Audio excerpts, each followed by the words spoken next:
moi, je pensais que vous étiez fiers. Et j'ai moi-même fait une émission là-dessus. Quand le secrétaire à la défense américain, donc l'équivalent du ministre de la défense américain, M. Lloyd Austin, et l'administration Biden, la Maison-Blanche même l'a annoncé, qu'elle va fournir des mines antipersonnelles. Vous vous souvenez, non? J'ai fait une émission là-dessus, où je dis carrément que c'est une arme qui est interdite par les institutions internationales. Il y a même des ONG qui se sont mobilisées pour dénoncer cela, parce que après les hostilités, ben, ça reste encore au sol, et ça cause énormément de dégâts. Ben, M. Zelensky s'était félicité de cette information. Il s'est dit que ça va être quelque chose de très important pour l'Ukraine afin de stopper la saignée, afin de stopper effectivement l'avancée majeure, spectaculaire des troupes russes sur le terrain. Vous connaissez les mines antipersonnelles. Bon, c'est les mines qui sont dissimulées de gauche à droite.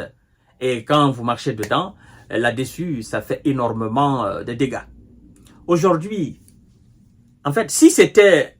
Est-ce que ça avait été même perçu comme une peur? Est-ce que c'était... La Russie avait peur de cela? Non.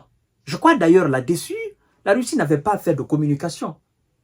Parce qu'elle sait qu'elle a l'équivalent de cela, les mines antipersonnelles. Et donc, aujourd'hui, ce qui se passe est franchement pathétique. Partagez la vidéo s'il vous plaît. S'il vous plaît, partagez la vidéo dans tous les groupes possibles. Continuez à vous abonner à ma chaîne YouTube Kanté-J Visionnaire le vrai. Activez la cloche de notification pour ne plus rater mes vidéos. Mais aussi, abonnez-vous à ma page Facebook, le géopolitologue, ça se passe là-bas aussi. Et priez de partager la vidéo dans tous les groupes possibles. Bon, après cette fanfaronnade, aujourd'hui, c'est M. Zelensky et son administration qui accusent la Russie d'activités génocidaires. Pourquoi? Bon, ils accusent la Russie d'avoir dissimulé des mines antipersonnelles dans les villas, dans les zones agricoles et dans les bus de transport. Moi, je dis, mais... Donc, ça veut dire que la Russie a pris le dessus sur vous, a pris le devant. Voyons voir, mesdames et messieurs et mesdemoiselles. C'est pourquoi moi, je dis, tout ce que vous avez en Occident, la Russie a l'équivalent de cela, ou a d'ailleurs quelque chose qui est plus grave, plus puissant et plus nombreux que ce que vous possédez chez vous. Écoutez ce qui se passe. Kiev. M. Zelensky accuse la Russie de mener des activités génocidaires avec des mines antipersonnelles. Il dit, je cite, « Moscou a disséminé ses charges explosives dans les villes, les exploitations agricoles, les stations de transport public, a accusé le ministère de la Défense ukrainien lors du sommet international à Siem Reap, au Cambodge. Oleksandr Ryabtsev a affirmé que ces menaces, n'est-ce pas, concernaient effectivement des régions où résident quelques 6 millions d'Ukrainiens. Il continue en disant ceci, un peu plus tôt dans la journée à Kiev.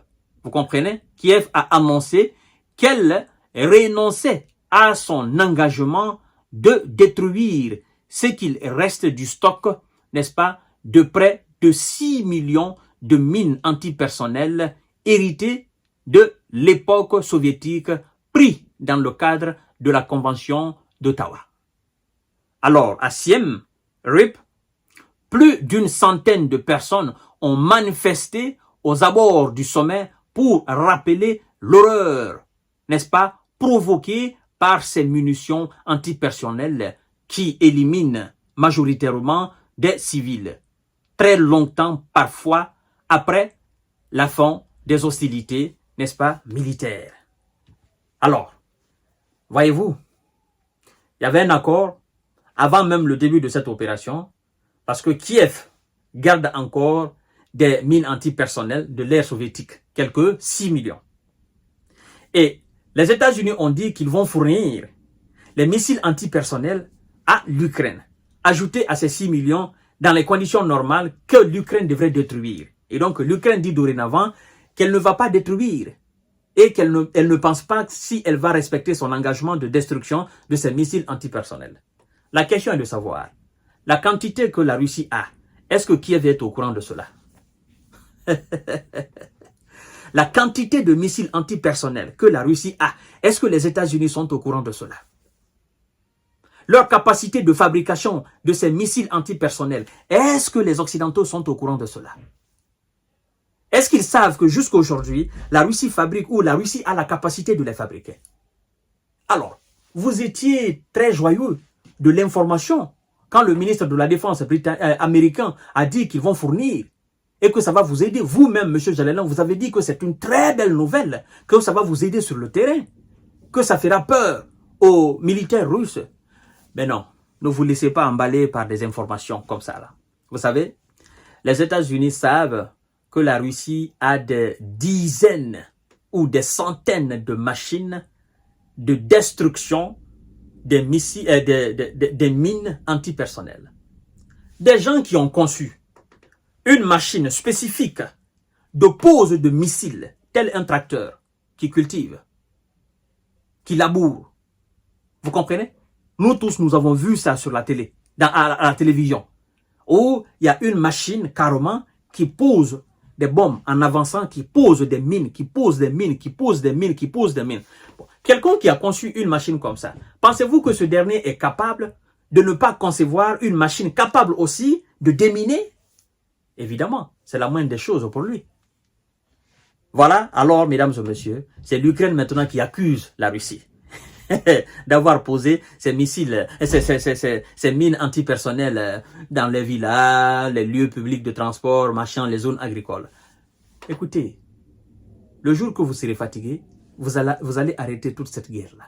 Sinon, autant que vous envoyez des armes dangereuses sur le terrain, la Russie va envoyer plus que cela. Je vous donne rendez-vous tout à l'heure pour notre série d'informations décortiquage. Partagez la vidéo dans tous les groupes possibles.